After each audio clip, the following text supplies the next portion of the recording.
तो आप सभी लोग अपने रिजल्ट का बहुत ही बेसब्री से इंतजार कर रहे हो। रिजल्ट बहुत जल्द आने वाला है। आज के इस वीडियो में आपको बताऊंगा कि आपका जो स्कोर कार्ड जो रिजल्ट है वो कैसा दिखता है, और उसमें दो चीजें, एक परसेंटाइल और एक नॉर्मलाइज्ड स्कोर, इसका क्या मतलब होता है मैं आपको समझाने वाला हूं। सबसे पहला प्रश्न यही ले लेता हूं कि आखिर रिजल्ट कब तक आएगा। अभी तक की जो जानकारी, जो इंफॉर्मेशन है आपके मीडिया में, उसके अकॉर्डिंग 30 जून तक आपका रिजल्ट यहां पर आ जाना चाहिए। इस बार फाइनल आंसर के और रिजल्ट आप ये समझ के चलो एक साथ आने वाला है, मतलब 5 घंटे 10 घंटे के अंतराल पे ही आपका फाइनल आंसर के और रिजल्ट यहां पर आ जाएगा। जैसा कि सीयूटी पीजी में हुआ है इस बार कि फाइनल आंसर की के आते ही उसके मतलब सुबह फाइनल आंसर की आई है और शाम में आपका रिजल्ट आया है, वैसा ही कुछ यहां पर जो है वो सीयूटी यूजी में भी देखे जाने के पूरे चांसेस जो हैं वो लग रहे हैं। ठीक है, अब यहां पर बात आती है कि रिजल्ट स्कोर कार्ड कैसा दिखेगा और इन दो चीजों का मतलब क्या होता है। सबसे पहले आप देखो, आपका रिजल्ट कुछ इस तरीके का होगा जिसमें ऊपर आपकी पर्सनल डिटेल्स होंगी, नीचे यहां पर आपके सब्जेक्ट लिखे गए होंगे, यहां पर परसेंटाइल स्कोर, यहां पर नॉर्मलाइज्ड स्कोर दिए गए होंगे। बात यह होती है कि परसेंटाइल स्कोर हमारे काम का है या नॉर्मलाइज्ड स्कोर हमारे काम का है। आपके काम का मतलब यह हुआ कि आप किस स्कोर को यूज करके अपने डिजायर्ड यूनिवर्सिटी में जो है, अपनी ड्रीम यूनिवर्सिटी में आप एडमिशन पाओगे, तो वो होगा आपका ये नॉर्मलाइज्ड स्कोर। यहाँ पे परसेंटाइल से कहीं पर भी मेरिट नहीं बनती है, नॉर्मलाइज्ड स्कोर से आपकी यहाँ पर मेरिट जो है वो बन रही होती है। दोनों का मतलब मैं समझा देता हूं। सबसे पहले परसेंटाइल का मतलब समझो। परसेंटाइल का मतलब यह हुआ कि जिस शिफ्ट में आपने पेपर दिया था, मान लीजिए कि पर्टिकुलर मैं बात करता हूं बिजनेस स्टडीज की, तो बिजनेस स्टडीज का पेपर मान लीजिए आपका 15 मई को सेकंड शिफ्ट में हुआ था, तो 15 मई को सेकंड शिफ्ट में आपके साथ बहुत सारे बच्चों ने बिजनेस स्टडीज का पेपर दिया होगा।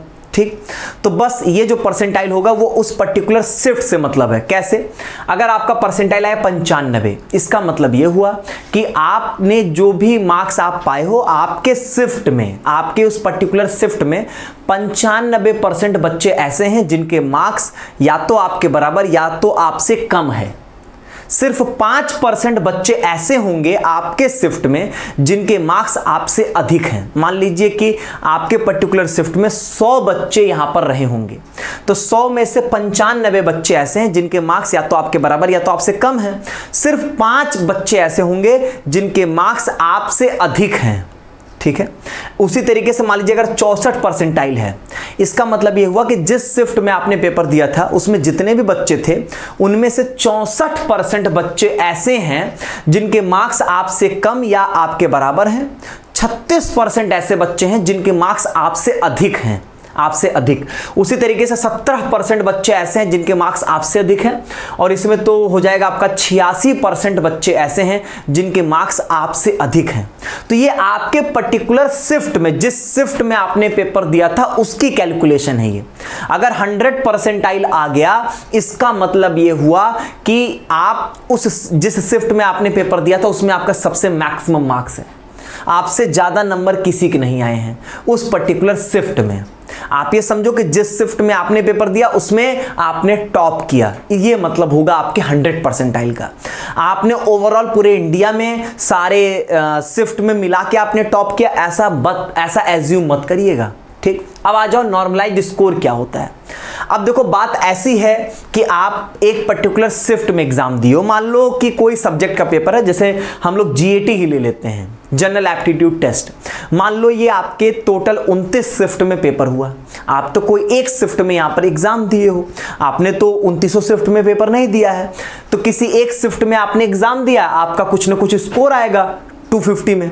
जो स्कोर आएगा उसको हम लोग बोलते हैं रॉ स्कोर। ठीक है, वो रॉ स्कोर है आपका।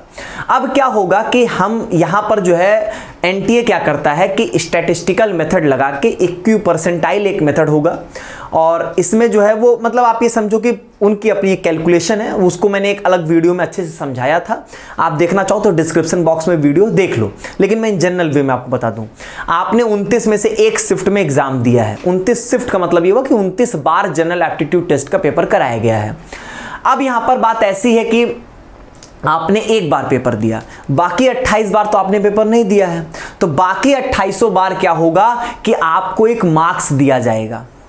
वहीं पर स्टैटिस्टिक्स की कैलकुलेशंस इन्वॉल्व होती हैं। हर शिफ्ट में आपको मार्क्स दिए जाएंगे। अब यहाँ पर वही बात होती है, जिस शिफ्ट के पेपर जो होते हैं वो यहाँ पर इजी होते हैं, वहाँ पर मार्क्स थोड़े से कम होंगे। जहाँ पर पेपर आपके टफ रहे होंगे वहाँ पर मार्क्स थोड़े से बढ़ाए जाते हैं। अल्टीमेटली आपको जो है वो सबको एक कॉमन प्लेटफॉर्म पे लाए जाने की कोशिश की जाती है। फिलहाल ऐसा होता नहीं, ये कभी भी जस्टिफाइड नहीं है, लेकिन मैं आपको बताऊं जो मेथड है वो सुनो। तो आपने 29 में से एक शिफ्ट में पेपर दिया था, बाकी जो 28 थे सब में आपको मार्क्स दिए जाएंगे। मान लो एक में आपका 130, ओरिजिनली आपका 130 आया था रॉ स्कोर, बाकी सब में आपको कैलकुलेशन से दिया जाएगा। किसी में हो जाएगा 120 हो जाए, किसी में 140 की हो जाए, किसी में 150 मार्क्स मिल जाए, ऐसे से आपको पूरा मार्क्स डिस्ट्रीब्यूट कर देंगे। अब 29 शिफ्ट का एक एवरेज यहां पर ये निकालेंगे। एवरेज निकालना जानते हो, सब कुछ जोड़ दो, डिवाइडेड बाय 29 कर दो, एवरेज आ जाएगा आपका। तो जो एवरेज निकलता है वही होता है यहां पर आपका नॉर्मलाइज्ड स्कोर। समझ गए? तो ये यहां पर ओवरऑल इसका मतलब होता है आपके नॉर्मलाइज्ड स्कोर का यहां पे, ठीक है। और इसी को यूनिवर्सिटी जो है वो यूज कर रही होती है आपके मेरिट को बनाने के लिए। जो मेरिट स्कोर यूनिवर्सिटी बनाती है वो इसी नॉर्मलाइज्ड स्कोर को ही यूज करती है वो, ठीक। तो मेरे हिसाब से आप मेरी बातों को बहुत अच्छे से समझ गए होंगे और चीज़ें आपको समझ में आ गई होंगी कि ये परसेंटाइल क्या है। परसेंटाइल पर्टिकुलर जिस शिफ्ट में आपने पेपर दिया था उसमें आपको बताएगा कि आप कहाँ पर स्टैंड करते हो, और नॉर्मलाइज्ड स्कोर तो आपको यहाँ पर जो है वो पूरा बता दिया जाता है। तो देखो इन जनरल बहुत सीधी सी बात है, अगर आपका शिफ्ट बहुत इजी रहा होगा तो नो डाउट आपके मार्क्स ज़्यादा होंगे वहाँ पर। अब बाकी के शिफ्ट अगर टफ होंगे तो वहाँ पे जो मार्क्स बच्चे गेन किए होंगे वो कम किए होंगे, तो आपका जो एवरेज निकलेगा वो ऑब्वियसली कम हो जाएगा।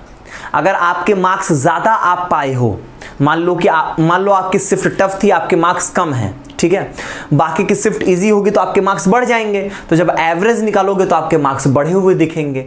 बस यही होता है यहाँ पर, ठीक, इतना ही फर्क है यहाँ पे। तो उम्मीद करता हूँ रिजल्ट से रिलेटेड सारी बारीकियों को आप समझ गए होंगे। बाकी जब रिजल्ट आएगा तो इसके बारे में हम लोग डिटेल में जो है वो बातचीत कर रहे होंगे। बहुत बहुत धन्यवाद।